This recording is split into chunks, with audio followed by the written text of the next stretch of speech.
Welcome to Let the Quran Speak. I'm Aisha, your host. What do young kids do when they get up on Saturday morning? Yep, you guessed it. Watch cartoons and sing along to every single intro song without fail. Well, today we're about to meet an artist who decided to capitalize on that passion for song to educate children. Let's sit down with Canadian-born poet and songwriter Dawud Wharnsby to learn about his journey of combining education with art to teach children. To start us off, we've invited Dawud to sing a song called Dear God. Dear God, I've heard your name from teachers, family, and friends. You made the universe, and so will live on when it ends. But everyone I know admits they've never seen your face. They're not sure where you live and have no map to the place. I've looked in all the places pious people try to look, made pilgrimage and passed through pages of each holy book. Someone told me that I could talk to you if I just pray. So God, well, here I am, though I'm not sure just what to say. They said I'd never see you, but they said you're always there. You're never fast asleep, and somehow you're always aware. They said that you'd remember me if I remember you. Said you'd always help me if I ever asked you to. Well, I am just one child you made out of millions, I would guess.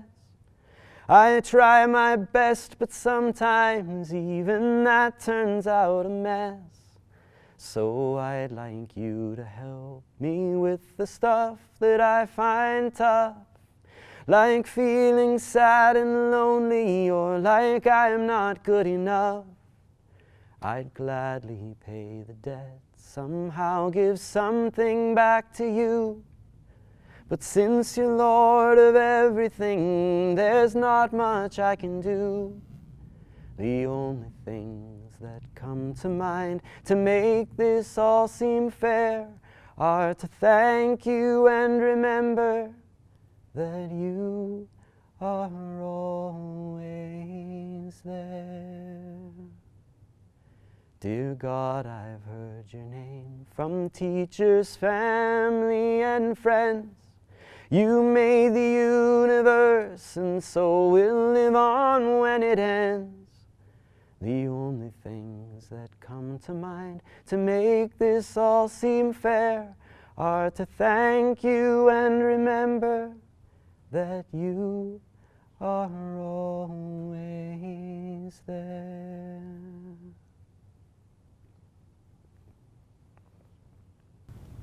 Thank you very much, Dawud. That was a beautiful performance. Thank you.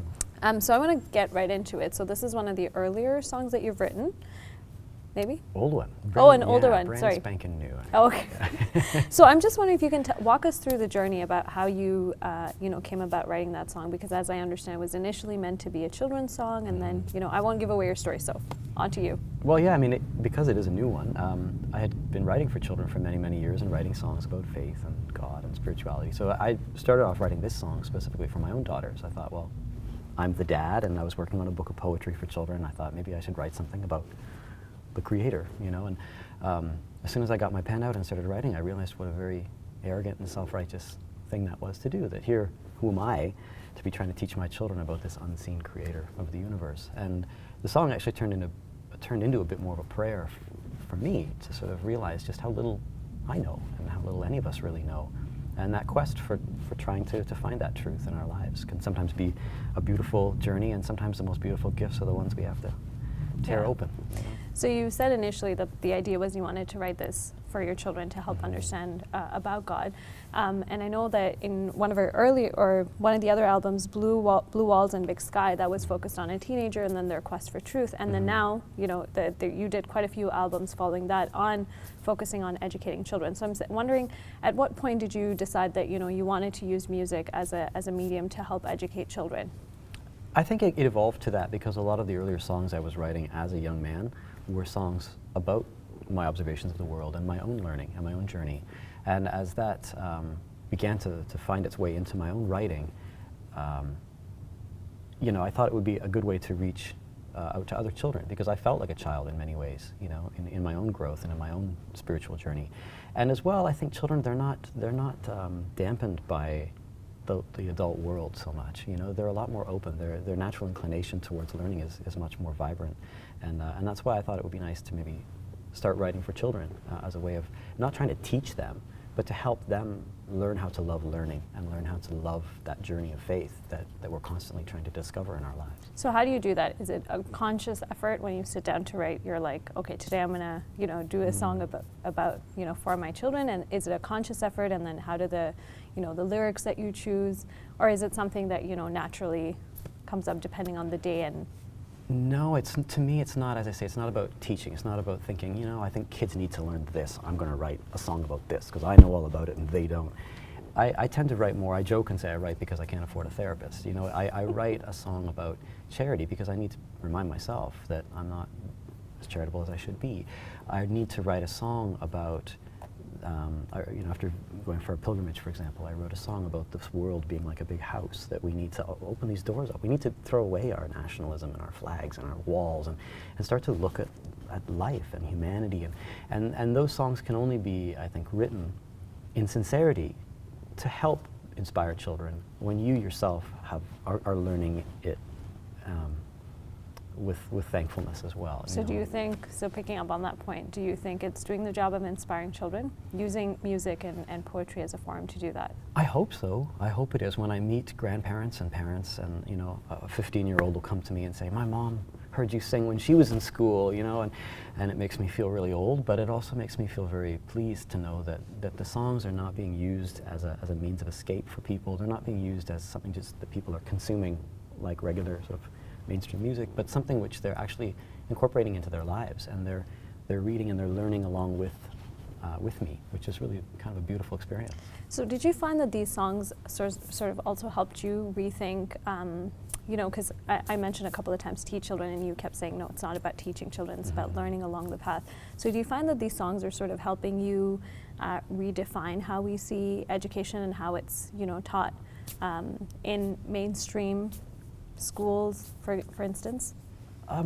Hopefully. I think when you look back around the world, the primary way that people tried to learn together as communities was through song, through story. These were the ways that stories and important messages were passed down from elders to other generations. You see that in the Native communities and the Aboriginal communities around the world. You see that in the majority of faith traditions.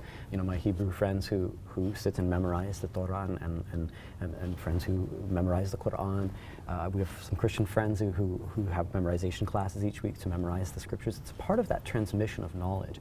And song, definitely, and meter and melody, I think they really help in that process of putting things to memory. If you look at the Quran, for example, and how it says in the Quran to recite this recitation beautifully and in a beautiful tone, that helps with understanding, you know, and keeping it on the tongue, and it helps with understanding, it helps with memorization. So I hope, and I like to hope, that the songs that I've written are of that, you know, of that means of transmitting knowledge to the community and to families within families, to pass on, you know, that learning to each of us. So I want to shift the conversation a little bit and focus a little bit more about education, because, you know, that is an area of focus in your songs, and I know that you homeschool your children, and you recently also, well, maybe a while back, wrote a blog about your experience with homeschooling.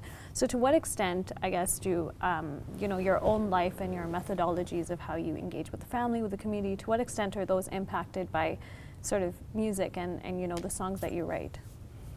I think the songs are more of a byproduct of everything else. You know, I think that the learning is something which is constant, and by homeschooling our daughters, that's really what our hope is as parents, is that there's a lot in life we haven't learned yet, and sometimes it's easier to learn when you're together with other people. So when our daughters, you know, ask us questions, well, what about this or what about that? If we don't know the answer, it means that we've got to learn it. You know, when my daughter says, "What's the biggest dinosaur?" and I don't know, well, we have to find out together now. And so we're all benefiting in the learning together, and the songs become a byproduct of that. They become a part of that joyful experience, that when something really impacts you and you feel like you just need to encapsulated into a few lines or a few stanzas. Perhaps those stanzas and those lines and those songs can then inspire other people to begin, intensifying their own journey of education and learning about this world. So Dawud, has prophetic tradition inspired you as a homeschooling parent? Yeah, absolutely. I think for my daughters and for our family, the Quran is sort of our primary textbook, if you will, whether we're teaching plate tectonics or, whatever it is, that's where we refer to first. And I think that idea of the prophetic tradition, that for the first 7 years, play with your children, and for the next 7 years, then guide them and instruct them, and then after that, be their friend. That's kind of the approach we take. It's very light at home.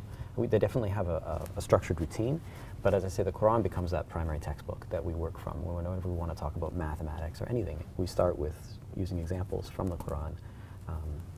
And so it creates more of a Quran-based learning, and something which is very organic. It doesn't matter if it's geography or science or math. It's all kind of part of that creation of the Creator. And then does that also impact your music? Yes, absolutely. I think that's the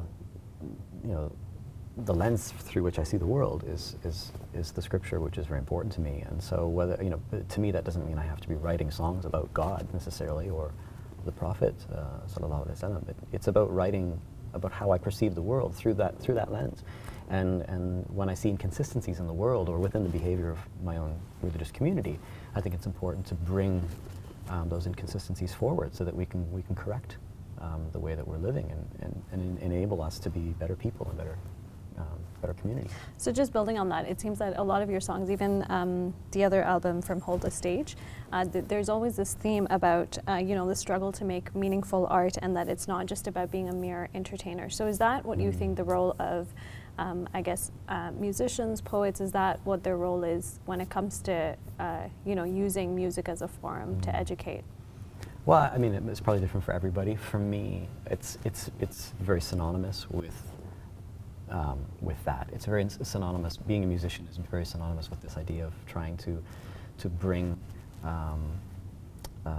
something of beauty to the world, to hopefully make a difference in some way. I believe it's human beings that are going to change the world for the better. But if we can inspire each other with our stories and with our reflections and our observations, maybe we can start to see how we can correct some of our inconsistencies. The famous poet Allama Iqbal wrote or said that the role of the poet is to be sort of a mirror to the community, right? To hold that mirror, that when you look in that mirror, you become like a tornado in a bird cage, that when you look in a mirror, you don't always like what you see, and sometimes you need to be reminded of your flaws so that you can have some humility, or try to correct them. And sometimes you need to be reminded of your beauty so that you don't give up hope, that there's a purpose, and that, yeah, I am somebody and I've got something I can give back. So if music can do all that, then hopefully it'll make a difference. This is a very eye-opening conversation, especially for me, so thank you very much, Dawud. Thank you so much.